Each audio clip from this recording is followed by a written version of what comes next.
Welcome back to Organist Launchpad. In this video, we'll be talking about managing cognitive anxiety, specifically practicing for the demands of performance pressure. So let's say that you're practicing effectively, you're cultivating reserves of technique, and you're also developing the ability to be more flexible in performance on stage. That's all really excellent, but there's one more thing that we tend to neglect. We do too little, too late. And that's, of course, practicing for pressure. Sometimes this could mean just recording yourself, which usually makes us feel a little bit uncomfortable. It could also mean playing for others, which definitely tends to make us feel a little more uncomfortable. We all like to put that off until we're ready to be able to do those things, but of course, that tends to get put off and put off even further, and then it's the week before performance, and suddenly we realize, oh, I should have done a lot more of this much sooner. There's a great video on YouTube with the violinist Midori, who is asked a question about how to manage nerves. And in this video, she explains that it's a lot more practical to try to bring the stage to the practice room than to bring the practice room to the stage. And in fact, there's a 2008 Dutch study which looks at exactly this issue. What they were curious about is to see if people could be inoculated, as it were, to nerves. So what they did is they took two national-level Dutch basketball teams. They started everyone out with a baseline test of 20 free throws with no pressure. And then they did 20 free throws with pressure.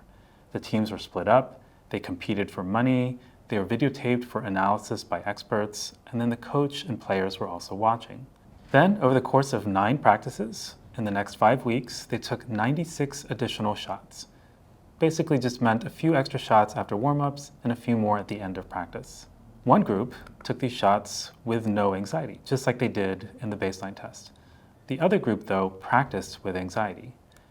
Just like they did in the second part of the baseline test, they were split up into teams, they competed for money, there was pressure from the videotaping, and also with everybody watching. After all of this, it was time for a retest.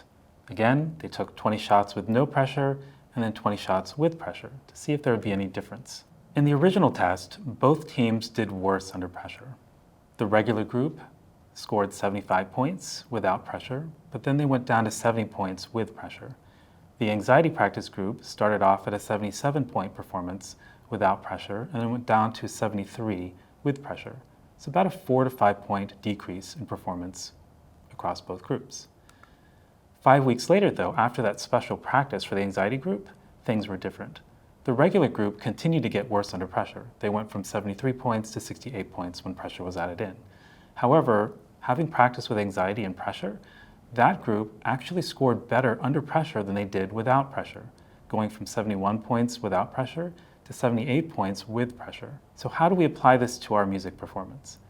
Well, part of it involves practicing getting comfortable being uncomfortable, getting things right the first time. There are a number of different examples of how this could work. Barely Nugent is a flutist and also director of chamber music at the Juilliard School. When she was a student, she used to wake up at 4 a.m. in the morning, don't bother brushing her teeth or getting changed, but just pick up her flute and do a run-through of whatever she was working on at the moment. You could also record yourself. For most folks, this is pretty uncomfortable, even if there's nobody watching.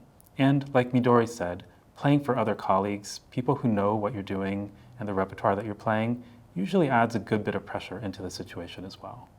The other thing that's important to keep in mind is to make sure that you're setting yourself up to succeed. You can do this by creating a pressure hierarchy for yourself. Basically just means doing a brain dump of all the different performance-like situations you can imagine. For instance, playing for a friend who doesn't know your instrument, and then playing for a friend who does know your instrument, playing for a group of friends who make you a little bit more uncomfortable, playing for a teacher, playing for teachers that you don't know very well. You can give each one of those a number from 1 to 10, 10 being high pressure, 1 being low pressure, and you can eventually work up that hierarchy from low to high in tiny, tiny doses, just like the Dutch study illustrated. In the next video, we'll be talking about how to manage cognitive anxiety, specifically in terms of attention control and why this matters.